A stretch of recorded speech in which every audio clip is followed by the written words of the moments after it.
here in the perimeter, there are no stars. Out here, we is stoned, immaculate. Hello and welcome. This is the C86 show. I'm David Eastaugh. As you know, we love a special guest. This week it's going to be the turn of Palden Jenkins, who I spoke to very recently to find out more about life, love, poetry and all that other groovy stuff.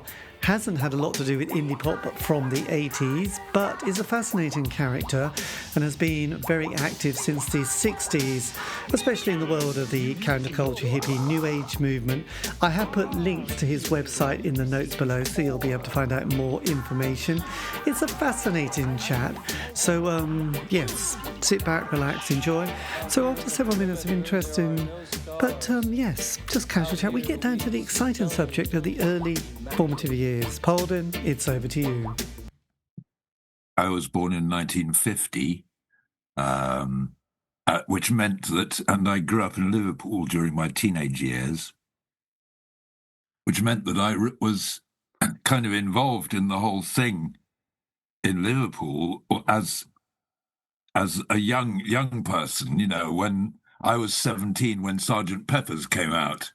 Well, yes, you're right there. And, you know what happens during your teenage years. You're taking in so much stuff, and Liverpool, perchance, was, of course, a world centre for the kind of cultural revolution that was going on in the 60s. And I was at the back end of that generation, really. You know, people like, say, Mick Jagger are about 10 years older than me. But I was at the back end. If I had been 3 to 4 years younger than I am, I'd have missed it. Yes, you would have. I'd have still been stuck in school, you know. But I took acid when I was 16, and in those days, it wasn't illegal, and there was a spirit of fascination and of experimentation which was around, especially amongst, in universities and amongst young people. Particularly, I think it was really middle-class people, actually. And so the whole 60s thing was going on, and I was kind of very involved in it. I went to the London School of Economics in the late 60s to university, and that's where I met people like Charlie Barley. Right. And of course, it was the kind of the revolution which we attempted there. Yes. Which had a major formative effect on me. This was happening, when I was 19, 20, 21, 22. And I found myself playing a part in that, a small part in that. But the thing was that I've always been, nowadays they call me autistic, but I have Asperger's syndrome. Right. And we Aspies, we call it wrong planet syndrome. From the very beginning of my life, I just felt like an outsider. Yes. And so when I took acid, sitting on the side of the dock in Liverpool and looking at the petrol, when petrol is on water, it forms these amazing rainbow shapes. Well, yes. And I was looking at all that with my friend. And that was my first trip, really. And suddenly something clicked for me. And while at the LSE, I was very attracted by all of the thinking that was going on there. There was a flowering of all sorts of different things, ranging from left-wing stuff, Maoism, Marxism, Herbert Marcuse, people like that. But then there was feminism, there was the new green politics, there was the beginning of the gender politics that's happened ever since. There were all these new ideas coming up, and I was a young hippie, I was on the Pink Floyd side of things. And so that was where I started. Yeah, and what were where was your parents' background? Because they would have lived through definitely the Second World War. Yes, they were born in the First World War. They were born in the First War. So what was their kind of background? Did they... Well, they were deeply involved in the war in their early 20s. My mother was in the Blitz in East London for 2 years. My father fought in Egypt, lost a leg, got shipped out to South Africa. So he was a little taffy boy from Swansea, and the World War II really changed his life. My God, that is horrendous. And he came back as an injured soldier, minus half a leg, and got into university without any qualifications. It was the London School of Economics, as it happens. Right. And then he got involved in that rather famous plastic surgery hospital in East Grinstead because he was ahead of the game. He came back to Britain as an injured soldier in 1943, so that when all the other soldiers were getting demobbed, he was a year or two ahead of them in terms of dealing with his disability, his injury, And we're talking about 750,000 soldiers here who had lost, lots of people. And so he got involved in all that in the late 40s. But my family was a very dysfunctional family. Eventually, they rose during the 1950s and 60s into the middle classes. And so I was a kind of a dissatisfied young middle-class boy growing up in a grammar school in Liverpool. And I felt no one understood me, and most of the time I spent alone or working on a nature reserve nearby. And so anyway, that was the start of it all. But when you got to 13, obviously suddenly we went from skiffle and Lonnie Donegan and there was obviously the little folk clubs and potentially trad jazz to the early Beatles. That's 63, 64. I mean, you would have just been hitting an age of like excitement as well as various other kind of. Well, I went to the Cavern. You went to the Cavern, right? Yeah, it was what's her name? Sorry, I've got memory problems. Cilla Black. Cilla Black. She worked in the cloakroom. She used to take your coats for threepence, Yes. And, that's where I first sort of saw her, and it was really kind of heaving and developing in Liverpool. I mean, I had to juggle this thing because I realized the only way to get out of Liverpool was to get qualifications and go to university somewhere.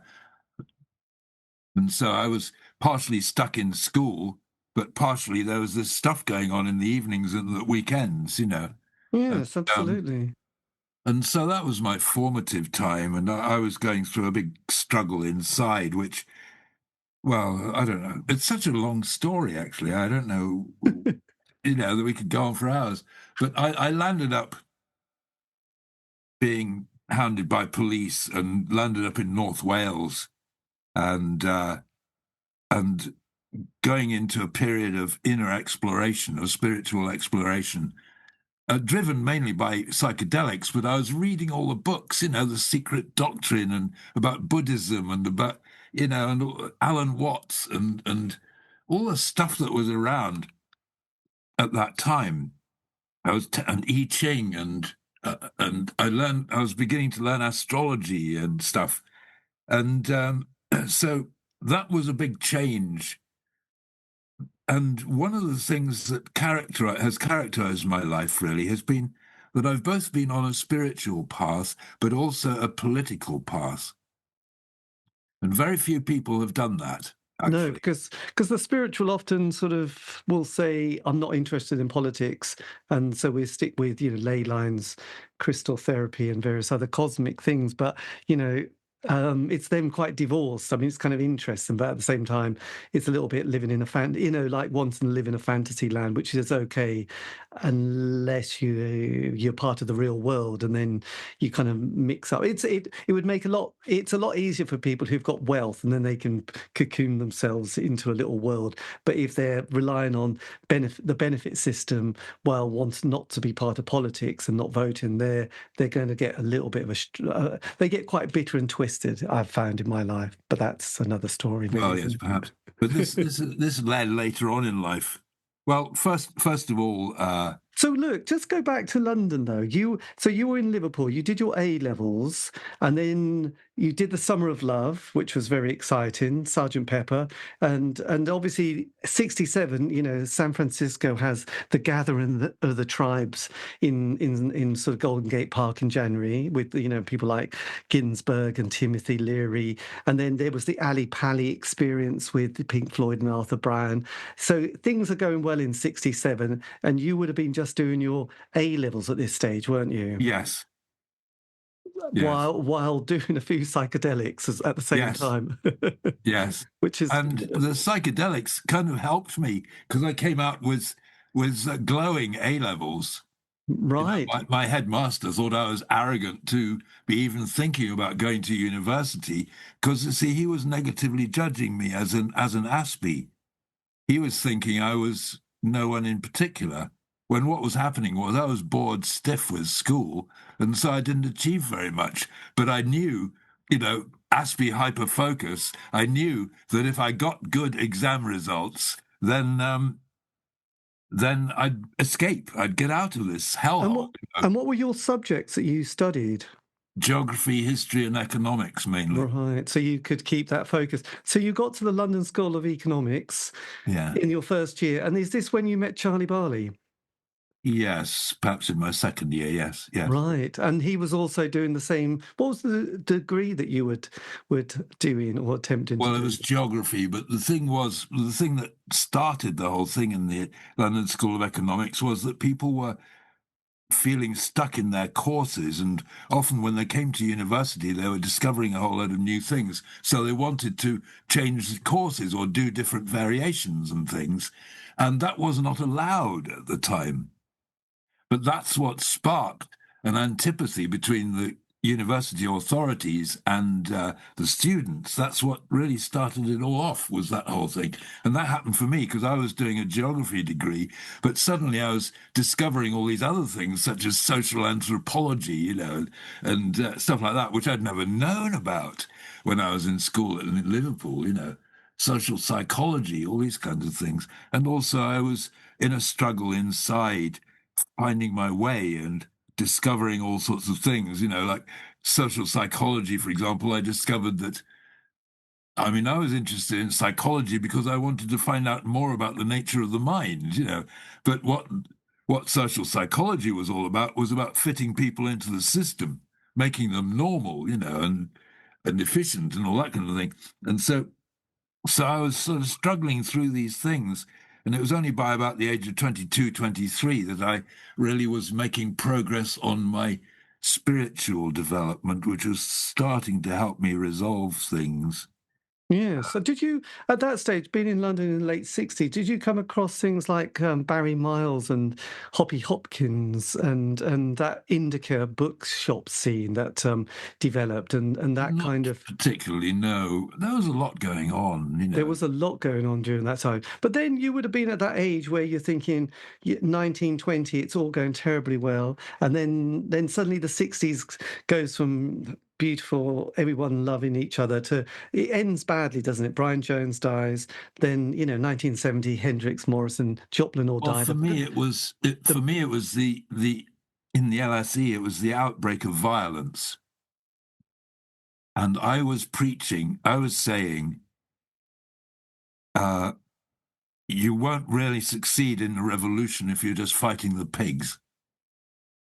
If you want to build a revolution, you've got to build what is going to replace the system that we now disapprove of. Don't fight the system itself. Build the alternative, Yes.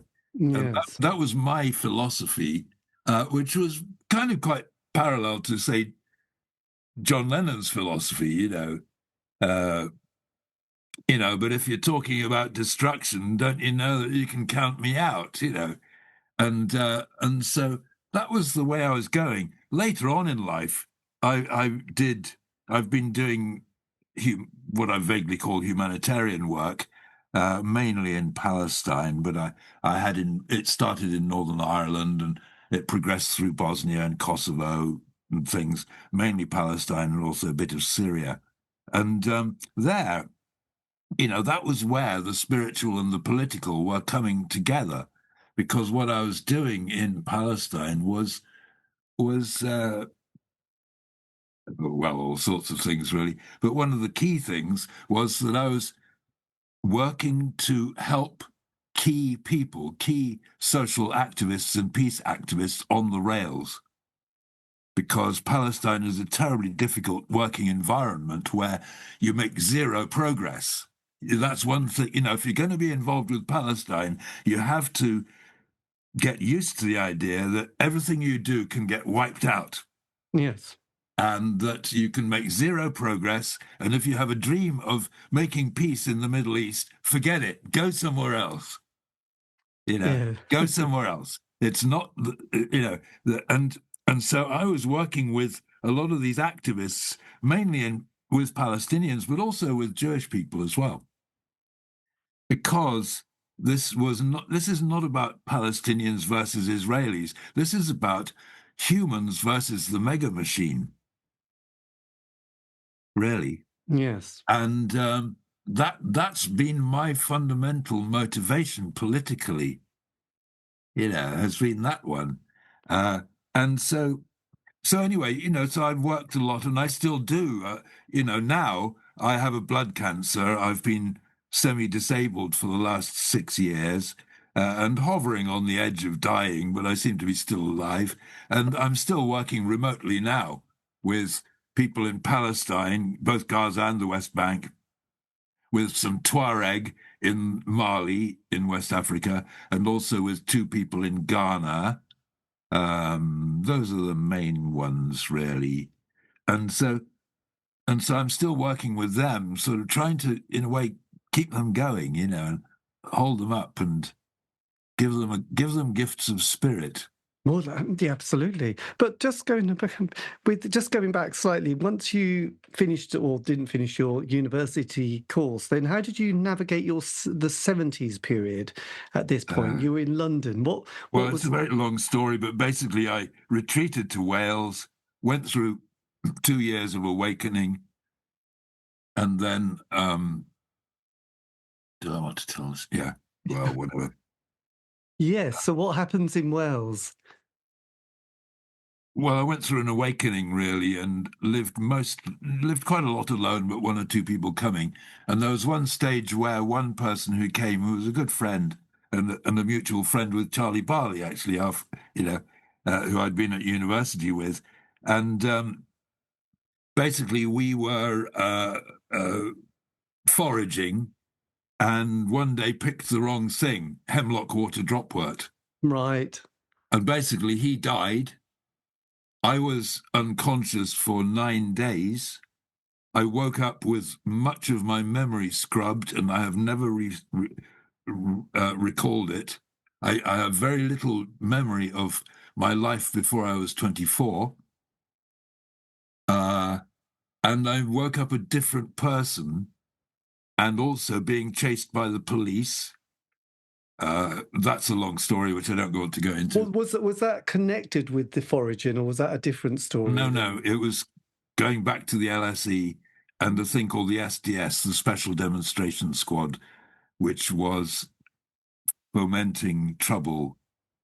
And I was being accused of working for the Soviet Communist Party. Right. Crikey. Yes, when in fact I was a hippie. I wanted to change the world, yes. But, I was not. Communism was the old stuff. That's the old way, as far as I was concerned. But anyway, I landed up meeting up with some Tibetan lamas, and they took me to Sweden, and I spent 7 years as a political refugee in Sweden. Right, my God. So you were were you kind of in hiding at that stage?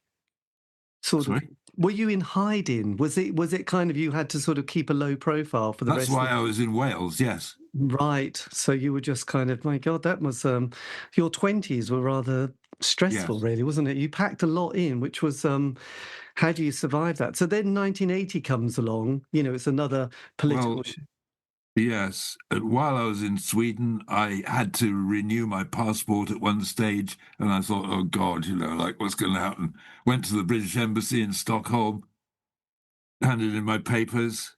Mr. Jenkins, will you come this way? And I thought, oh God. go into the guy's office. He sits me down. He says, "Mr. Jenkins, would you like a glass of sherry?" And I thought, all right, thinking, what's the trick? And he said, "Well, Mr. Jenkins, I have some good news for you. That all the things you were suspected and accused of have been." Your case has been used in the first prosecution of senior police officers in the history of this country, which was 1978, I think it was. Right. I don't know. I was unaware of it because I was in Sweden, and you're free to return to Britain. And I kind of fell off the floor, because I'd got into the idea that I would never go back to my home country. Well, no, absolutely. My God, you were. Yes. So anyway, eventually I landed up coming back from what was then one of the richest countries in the world with £10 in my pocket and a marriage which had fallen apart and losing 2 children and all that. Came back to Britain, and within 10 days I landed up in Glastonbury. Right. I'd never heard of before until I landed there, and I suddenly realised, shit, I'm going to be living here. And I landed up living in Glastonbury for 28 years. Right, through the and 80s. So I was a key person in Glastonbury. You could say Glastonbury, there's probably about 40 or 50 key people in Glastonbury who are the real people who kind of, in the end, really hold it together. They kind of, in a sense, are the mainstays of the community and the whole thing there, And I was one of those. And in 1984, in 1983, oh God, this is such a long story. I don't know. So 83, yes, 83. Yeah. Well, I with a chap called Jamie George, I started some gatherings in Glastonbury, and one was an Earth Mysteries gathering, and that was dynamite. And soon it became clear that we needed to have people together for a longer period of time without it having to cost a bomb. Yes. So eventually, anyway, being an old Boy Scout and everything, I just and also being rather disillusioned with the festivals, which were, they were fun and everything, but people weren't getting together, and there were all sorts of conflicts going on, and there was the peace convoy and the hippie convoy, and there was all this stuff going on. So I started the camps with an entirely new, different paradigm to them. And these were going to be no electronic music. These were going to be holistic educational. They were going to be for people in a few hundreds. They were going to have designed camping sites that, all sorts of innovations. They were going to have no dogs, which then was a radical thing. Very radical, yes. No alcohol? Well, yeah, it was no alcohol, and, except on the last day. That it was permitted on the last day. Yes. And stuff like that. And basically it was and people suddenly got it. They suddenly realized, shit, you can go a level higher if you have this sort of structure and if you're designing it as a community. And we had camps on astrology and Earth mysteries and what other things were they? Community stuff. And these camps were earth-shaking. And for the first 3 years, they were just dynamite. That's a whole story in itself. But then I had to... This had all been spontaneous, and people couldn't sustain it. And people were coming to me saying, look, we can't carry on like this. This is too big, And people were also, in a way, people had changed so much. It had been such a spiritual boost for people that people were burning out, really. Yes.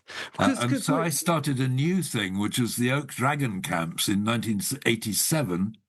And also there were other camps which came out of it, the dance camps, the Rainbow Circle camps, the Unicorn camps, the Buddha Fields Festival, all sorts of things. People saw the model, they saw the weight, the method sort of thing, and it sort of took off. And and anyway, by about the end of the 80s, I was kind of quite burned out, and also there was a kind of a palace revolution in the Oak Dragon, and I got chucked out. The founder got chucked out. It always Such was the happens way of things. because interesting enough, I went to the Welsh dance camp, and then from there we started in the East, Dance Camp East. Yes. And so we were doing it was 9-10 days. And again, that was from 1992 right through for decades that we did Well, it. that was started on a model, which the first dance camp we did was 1985. Right. And it was, that model, though people like Chris, what's his name? He was doing circle dance, and there were other people doing dances of universal peace. And yes, those camps as well. Yes, Colin Harrison, right? And he and various other people, they started the dance camps out of the model of the original Glastonbury camps. Yeah, because what was revolutionary in a way was that a festival is in 3 days, roughly, Friday to the weekend, where the camp would start on a Friday, go through the weekend, the following week, and then next weekend. So by then, what we found was that people had this very intense process. So we would have that first weekend, everyone was very up and excited, and then we would call it Wobbly Wednesday, where people would have this existential crisis, and there was tears, people getting divorced, people falling in love. It was all very emotional, and then hopefully people patched it up, and then by the end they would leave. But they'd been used to this field for sort of 10 days in this community around a circle, around that fire that they became so familiar with, that they just couldn't go back to real life anymore. They just kind of questioned everything, including myself. I mean, it was very, because I was one of the organisers of Dance Camp East, so it was quite, we saw a lot of action, and the good bits were good, but the tricky bits were very tricky. Well, it depends, on how you work it, but yes. Yes. You put I had a bit of a gift for things like that. Yes. And I chose people as the core team who were also good at that kind of thing. So we always got through. But with any core team, don't you then also realise, oh God, this is what politics is about? People forming gangs, people being voted out, people getting upset. There wasn't a harm. That's to do with how you set it up. But we tried our best, but there was always a little bit of friction that not everybody can be on the same wavelength. But then you said you got chucked out, so obviously eventually, yes. But how did that happen then? Because it's such a long story. Yes, well, these were the times of the Battle of the Beanfield and stuff. Oh yes, and there was all sorts going on, and all sorts of people thought, "Oh, I could do that. That's easy." Yes, really understand that it isn't. It's not. No, I mean, people think, oh, yes, it would be lovely. I would love to be part of that. And then they realise, actually, there's a lot more social skills and sort of looking at the big picture. Because when I spoke to people who did the Barsham fairs in East Anglia, there was a small core team, but then they found all these other people wanting to get involved. And that's when the core team went, we're going to just leave it now, because it's not what we set it up to be, and they don't quite understand. They want the T-shirt saying on the core team, and the ego gets involved, and all sorts of, and power. Suddenly they become little. Well, I had that full on. And it was Sid Rawle particularly who fronted. Oh, Sid, yes, and they wanted to take over the Oak Dragon. They said, "We are the Oak Dragon tribe. You're just a fascist dictator," that kind of stuff. Brilliant. And I said, "Over my dead fucking body. So who's going to come for me first?" And they backed off. So they split off and started the Rainbow Circle, taking about 1/3 of our people and 1/3 of our gear, and so that sort of started out. But then in the Oak Dragon as well, there were all sorts of machinations which I don't want to really go into. And so eventually I realized the best thing to do is for me to go. Yes. And so I left. And then in the 1990s, I was involved in other things, magical spiritual work with Bosnia and Kosovo. And then I started a new generation of camps called the 100th Monkey Camps, which were putting the camps to work spiritually. We were working with world events and doing meditation and group process work using the talking stick and all sorts of methods which had been developed in the alternative sector, psychotherapeutic methods and things like that. But we were making it into a world thing, not a personal growth thing. And so we were working with the Bosnia War, with South Africa, with French nuclear testing, with the ozone layer, with forest fires, Northern Ireland, all sorts of stuff. And each day we would take one of them and we'd process it through. Sometimes it was amazing, and amazing things happened. Again, there's so much to say, but for example, in 1995, we worked on Bosnia, and it was a really humdinger of a session. It was 7 or 8 hours long. People didn't want to break the circle. And this was about 100 people in the circle working with this. And people didn't want to break the circle. It was so electric. But anyway, we came out of it. Amazing, blimey. And then someone heard on the radio and the news the next day that while we had been in session, a bunch of drunken Serbs had bombed a marketplace in Sarajevo, killing 60 people. And that was very, very stirring, because we realized, shit, you've got to accept the synchronicity issue, but also this went wrong. We were seeking resolution and peace, but what happened was that 60 people died in this marketplace. But the camp ends eventually. We all go home. Within 9 days, NATO went in. The war was over. Right. Because that one event was the tipping point. And that made me aware of what happens when you're doing process work.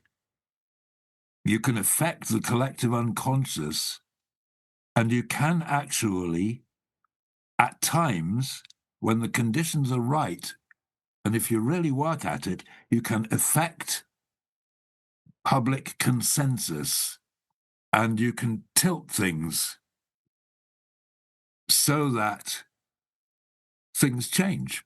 Yes. We had a few instances of that during that work.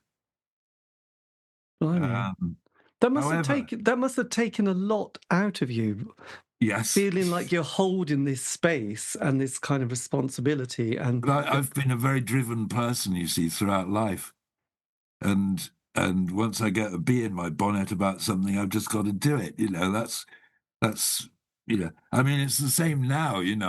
I've got this blood cancer, and when I went in for diagnosis and stuff, they said, "Whoa, if you're lucky, you've got a year to live," and here I am. 6 years and later. I've really raised some eyebrows amongst the doctors. And my specialist in the hospital here, she said to me, "Well, Mr. Jenkins, I don't know what you're doing, and I don't want to know, but whatever you're doing, just carry on."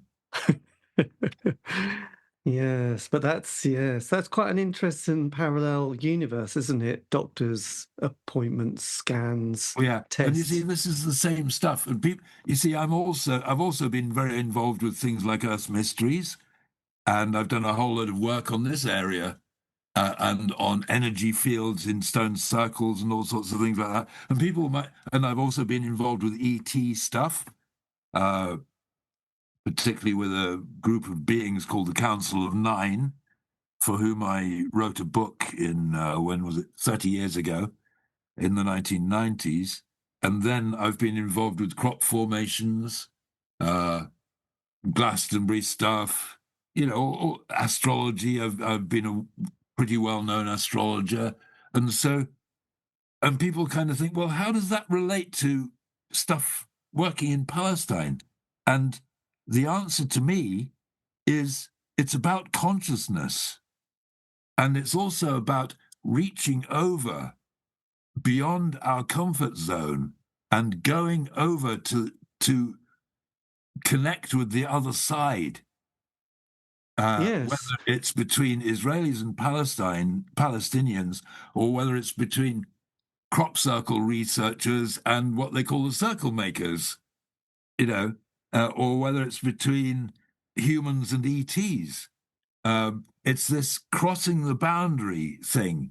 And there's an element of diplomacy as well. I guess in some ways I'd call myself a bit of a citizen diplomat, Yes, I do know, I have known people in Hamas, for example. Most of them are dead now, unfortunately. And, I have been involved in stuff. I have met, been involved with some pretty wacky Israeli settlers. I've been involved in setting up secret warning systems between ex-IDF soldiers who feel bad about what they were doing in the West Bank, a warning system whereby the Palestinians could be warned of activities that the settlers might get into, disruptive activities, all this kind of stuff, and it's the same thing for me. It's about crossing the Great Divide. It's about going into levels, for example, I get annoyed, unfortunately, with a lot of the Palestine activists at the moment, because it's all very well bellyaching about genocide and protesting and going on demonstrations and everything, but I'm encouraging people, look, get involved with a Palestinian, right? One friend. You can't solve the Gaza problem. You're just one person. But get close to one friend online. Form a funding community of 10 people who are all prepared to put in 20 quid a month in order to support this person. Stay with this person for years. Yeah. Create that contact between you and between them, and it's it becomes an emotional contact, And I'm saying to people, do this, but people are afraid. They're afraid to step outside their comfort zone. It's one of the big lurgies of countries like Britain and Europe and America, the rich world. It's one of the lurgies we have, is that we're stuck inside this affluent pot, this secure pot, where we just don't know what it's like being in the majority of humanity, which is what people call the global south. Yes. Which is 80% of the world's population. And the thing is, the future is theirs, not ours. The past is ours. Right. The future is theirs. And this is what the meaning is. And so things like, say, the crisis in Gaza, that is, in my estimation, in my metaphysical way of seeing things, the Gazans have, on behalf of humanity, have been making a blood sacrifice. And the blood sacrifice, and this is about humans against the mega machine. And this is about the big dilemma that we face today. And this is about the transformation of our planet. Because we've got to deal with the wars, the devastation, and all of the other stuff which we know we've got to deal with, ecological, climatic, social, psychological, everything. We've got to deal with this stuff. And this is the same stuff. And in a sense, the Gazans have been making a kind of a blood sacrifice for humanity to get us to get clear about things that we need to get clear about. And one of the key ones is the matter of war. And for example, we live in a country, Britain, which has a major investment in this whole thing. We have been responsible for all sorts of stuff, you know. And one of the reasons I got involved with Palestine actually was to do some work, the little bit that I can do, towards redeeming some of the shadow of the British Empire. Well, yes, absolutely. But then, you know, I did notice this week America just renamed one of their departments to call it rather than Department of whatever Defense. defense, they've called it Department of War. So, Yes. and they're getting quite excited, aren't they? They're getting Yes. this thing with war attack. You Well, know, this is about the male testosterone idea that you can do these things and there will be no consequences for you. You know, it's yes. this impunity thing. You know, and I'm so sorry. I'm so sorry for Israelis at the moment for the way they have totally screwed up their lives. You know, they've not only screwed up the lives of Palestinians, they've screwed up the whole Israeli project. They've allowed a false perception of the Jewish faith and truth to get. They've allowed it all to get twisted into Zionism when there's Yes. something so amazing for the Jewish people themselves, you know. And I know so many good people in Israel who at the moment are really suffering from moral damage, you know, from what they've been a part of. And similarly, you know, I'm closer really to Palestinians in the West Bank, and I'm involved with a school called the Hope Flowers School, which is a world leader in war trauma work and social reconstruction work, and that's another story. Well, But yes. So just going back, you mentioned the ET and the Council of Nine. When did you become involved? Was that something you set up, or you became no, kind of involved in it? huh, well. No, what happened was I was working in the book in the book industry as an editor in the 1990s, Right. Which and publisher the was published, that? huh? What was the publisher? Gateway Books in Gateway. Oh Bath. yes. Oh yes. Yeah, Gateway. yeah, you'll remember them. They published a good lot of books, very good books, and a lot of them were edited by me. And, Ah, yes. and anyway, Gateway. I was at work one day, and phone comes in, and the publisher says, "Would you?" You know, he gave me a funny look, and he said, "Do you fancy editing a book about ET channeling then?" And I thought, oh no, you know, like not another one. So I said no. And then I just got this strong sort of signal on the top of my head, bing, bing, bing, bing, bing, bing, bing. And so I said to him, when you finish talking, put him on. And I clicked immediately with this chap. He was a chap called Sir John Whitmore. And anyway, I landed up uh, compiling a book out of the records from 20 years of channeling, and this was with quite a high-powered group of people um, who were all involved in government, or there were former Olympic sports people. There were people like Gene Roddenberry and people like uh, uh, I'm sorry, Yes. I my can't. brain is not I was good just on kind of. names. I was just kind of remembering a few of the titles they had on that, but I can't remember. I don't know. There was a book. I don't know. It's slightly different, isn't it? The New View over Atlantis as well, but that's Earth Well, Mysteries, that's isn't it? John. That's John Michel. That's more to do with Earth Mystery stuff. Yes, but the Yes, gate. So, what was your publication called? The Only Planet of Choice. Oh, okay, only Planet of Choice. And Yeah. so was that edited by a lot of different people? No, it was me. Right, got you. I was given thousands of pages of transcripts of channeling sessions uh, over 20 to 25 years, and I had to reduce it to a 450-page book. And that's what I did. Yes, right. I can And it was vaguely. an amazing process. It was a life changer for me. So you ask, how did I get involved? Again, a long story, but when I was being interviewed for that job, I eventually was interviewed by the Council of Nine themselves, and I asked them, like, are you sure I'm the right person to do this for you? And they just said to me, well, you are one of us, and you need no preparation.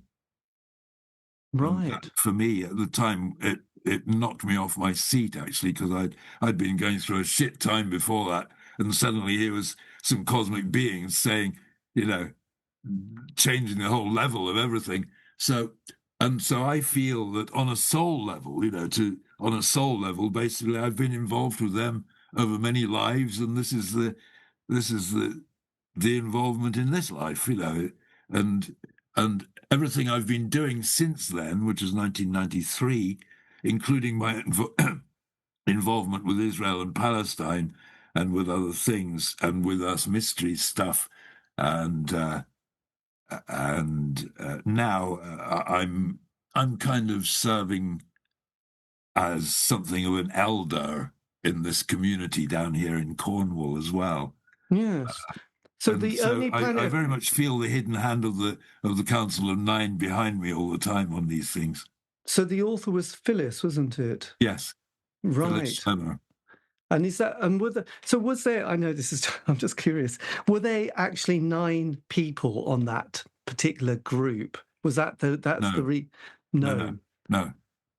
How did, It was a group of humans, and Phyllis was the channel, or the transceiver, we called it, and the Council of Nine are, for want of a better term, kind of part of the management structure of the universe. right. And they would be extraterrestrial beings that you were channeling through. Not in bodies. But in spirit. Yes. Right.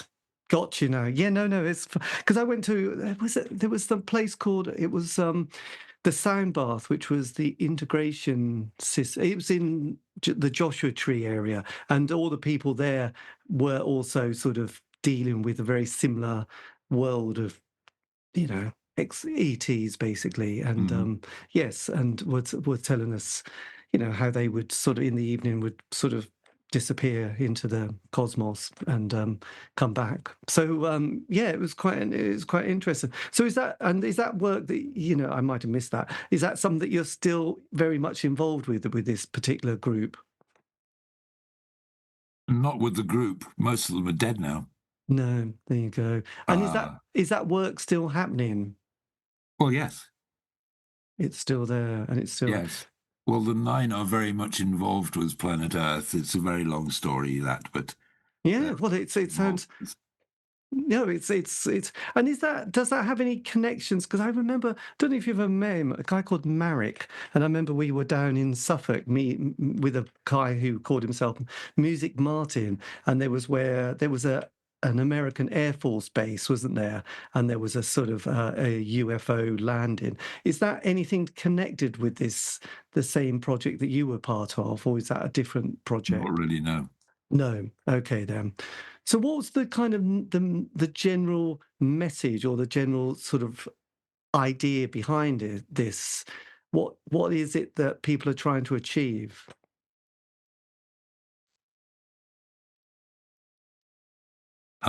Well, the Nine were basically more or less saying, you humans are not only fucking up your own planet, you're fucking up the universe. Get your acts together. If you want me to do it in one-liner, that's it. that was a concise way. But were they Basically, able? it was at much greater length, and they explained the whole reason why. And how important is Earth in the whole structure of the universe? More important than we think. Right. Because Earth is a unique planet with a high level of physicality, and it's a place where a new level of physical involvement by spirit souls Mm-hmm. is being developed. And the problem is that it has gone rather wrong, because humanity has forgotten the reason why it came, and keeps recycling, reincarnating. And we are, of course, as you know, on the potentially can destroy ourselves. And this is very unusual in the universe. And what's important here is that planet Earth is a school. It's a place where souls come to learn about being in dense physicality and balancing the spiritual and the physical. And the issue, and what ought to be happening, is that we ought to be graduating from this. We ought to be learning the lessons, graduating from it, and going back, or going back to our old places, or going forward to other things in the universe. And the thing is, we've bottlenecked this situation because people are not leaving our planet. They're just coming. And so we've got this population problem now. And we're also blocking up the through flow of you could say, the educational through flow of souls. And this is creating something of a crisis in the universe. In the universe. Right. When did it become much more of an issue than it is now? Did this start in the Industrial Revolution, or was it before? No, it goes right back, actually. It goes right back. Does it go back to the time of the O years, so to speak, the birth of Christ? Was that? Oh, it goes back beyond that. Right. The BC years. It's to do with the loss of spirituality, you could say. And I think one of the key points was in the thousands BC, when many of the very ancient civilizations fell. Right. And in Britain, that was around 1200 BCE, at the end of the megalithic period, when, in a sense, a spell was broken. A magic spell that was around the earth was broken around that time. And this was, in a sense, a global phenomenon. And it concerned a loss of spirit and a loss of, we lost our way as a planetary race. But it must have been but it must have been quite a small what was the population like did you say 1200 BC or? Yes. Right.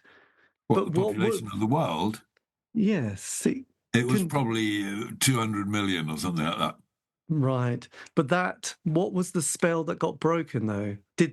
Was it a global spell? It couldn't have been just one area. In a way, yes, it was the magical relationship. It was our magical relationship with the land and with the planet, and our inherent spirituality within us. We started instead creating religions. Right. Rather than living in spirit, so to speak. And that's what people in modern times, people who are on either a spiritual or a growth path, that's what people are striving to regenerate now. Yes. But do you often find that people not sure how one goes about that? I mean, there's one thing saying. Oh, yes. But for sure. But that's often a tricky one, isn't it? Because one can end up being slightly misguided or, That's true, but we have to remember that it's actually more difficult avoiding the issue than tackling it. The consequences of avoiding it are greater. This comes up particularly when you come towards your death, because it's truth time. What the fuck have you been doing with your life? Yes. This is the question. What are you here for? In what way are you contributing towards the betterment of humanity? these questions matter. It doesn't matter how much money you earned or what kind of status you came. It's what good have you been doing for humanity in your own sphere? And those are the key issues that come up, really. In that sense, I've been facing near death quite a lot in the last few years with my cancer, and I am glad to say that all the crazy things I've been doing, on the whole, I'm quite glad about. I did that, even though it's been bloody hard, and I haven't made money, and and I didn't get the job, I didn't get the grant, but I kept on going, and I'm very happy about that. Yes, I'm happy absolutely. about the lives I've saved. I'm happy about the way I've contributed to people's growth paths throughout life, as an astrologer and running the camps and, you know, working in Glastonbury and all the stuff and working with people out in the Middle East. And I'm happy about that, really. Yes. So just going slightly back, not to the BC years, but when you obviously you must have been such a sort of figure and a sort of a person of the Glastonbury scene. What was the reason for sort of leaving that? Because you ran the Isle of Avalon, didn't you? Website for Yes. Glastonbury, incredibly successful. I mean, Glastonbury, was growing and it sort of becomes this kind of centre of Yes. cosmicness. There's the Tour, the Chalice Well, all sorts of legends around that period. Was that a big wrench to sort of move away from that? Well, it was, yes, but I had been there for 28 years. Yes. And in the last few years, I realized I was no longer contributing anything to Glastonbury, and Glastonbury was no longer contributing to me, and I needed to make a change. I was approaching 60. I was also very involved in Palestine at the time, and I was realizing people in Glastonbury think they've got problems, but no, they do not No. in comparison to Palestinians. And I nearly actually went native and lived out there. And if it weren't for the fact that the Israelis control all that, I would have lived out there. Yes. How did you end up in Cornwall? Was there any particular By reason? chance, I don't, I Neil left or Glastonbury. I drove around for a few months, staying with people, looking for openings. And then my cousin rang me up and said, "Hey, we're going down to Cornwall on a holiday next week. Why don't you come down there?" So I went down there, stayed with some old friends, a chap called Hamish Miller, the dowser, and I stayed in a caravan in their garden, had that week with my cousin, and then at the end of the week, um, Hamish sort of asked me, "Well, what are you doing next then, Palden?" And I said, "To be honest, Hamish, I don't know." And he said, "Well, you can stay in that caravan until you do." right? And there you and go. and then later on I found I'm not leaving. I'm not leaving, and various things happened, including a lovely encounter with dolphins at one stage. But various things happened to keep me here, and so I've been here for 15 years now. Yes. Well, I mean, I'm sure. And then But obviously, Cornwall is also, if you're working with war zones and places like Palestine, and later on I got a bit involved in Syria. Uh, those are high intensity uh, situations, and you need to keep the work going. You need to have a good place to go back to. This is the same for all humanitarians, is you've got to have a safe, good place to go home to so that you can unravel and so that you don't accumulate too much PTSD and all this kind of stuff. And so Cornwall has been great for me in that regard, because by the end of those long years working with wars and conflicts, I was pretty beat up well, by, yes. by 2014, 15, and stuff I witnessed in Syria in particular. I had a very, for me, as a humanitarian, very difficult things happened in Syria, and in a way, it marked the end. Yes. Marked the end. And I was 64, 65. And I didn't know it at the time, but within 5 years I was going to have cancer anyway. So that was going to be my new battleground, in a sense, my new challenge. What were your symptoms that you started to become aware of? My back collapsed. It's a blood cancer, and it gets to your bones. It starts dissolving your bones, and the 4 bottom vertebrae of my back collapsed, and I was into utter pain. And within 2.5 months, it took 2.5 months to get a proper diagnosis, and suddenly, boof, I had cancer. I thought I had a really bad back problem, but now I Yes. had cancer, and so, and I was really at death's door as well. Did you have to have stem cell treatment, or was it? That was one option, but I chose not to take it. Right. I chose to go on a what they call a maintenance routine. You can't get rid of this particular kind of cancer. You don't No. get remission. You've got to maintain it, and so I've been on that one. Right, my God, about 6 years. No, I know a few people who've had this. Suddenly one day, literally, we're looking absolutely fine, and then I've just heard, have you heard what's happened to Caroline? And it's like, Yeah. no. And it's like, she had a bad back, thought it was just because she bent down to pick a dog up, and then it's like, she's full-blown, this cancer, which is kind of stem cell treatment, being, Yeah. put in a room. Well, the one I have is called multiple myeloma. In my case, I think it was caused by radiation. I think this is the same as hers, actually, from that title. But there are people who are also affected by chemicals who get it. Yeah. It's definitely to do with toxicity rather Blimey. than lifestyle. Yes. God, that is horrendous. But you're thankfully. Well, I'm thankful that it happened when I was around the age of 70, because I had a pretty full life, and so I was able to think, okay, if I'm going to die, I have had a life. It would be terrible if I'd had it in my 40s. Yeah. When I was still working with kids, and life. It must be really difficult for younger people. So I was fortunate in a way to get it at my age, and what it's done is it's actually aged me more.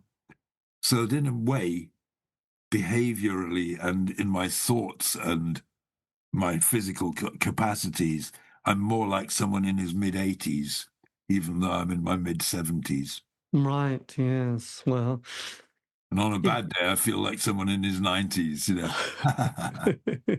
But you've been doing a lot of your work and books and podcasts and bits and pieces. So you're still very active. Do you still have most of your work readily available? Well, on my website, I've built an archive of everything that I can retrieve in the way of writings and all the stuff I've been doing. So it's on my website, which is palden.co.uk. Oh, right. There's another. Which is a website which is now 30 years old, would you believe? Because I started it in 1994. God, that's old school, isn't it? Yeah. It really is old school, yes. And you've also got a blog as well, which is very... Yes. Well, I started blogging after I got cancer, because it was a way of therapy, for me, partially, because I've been a writer all my life.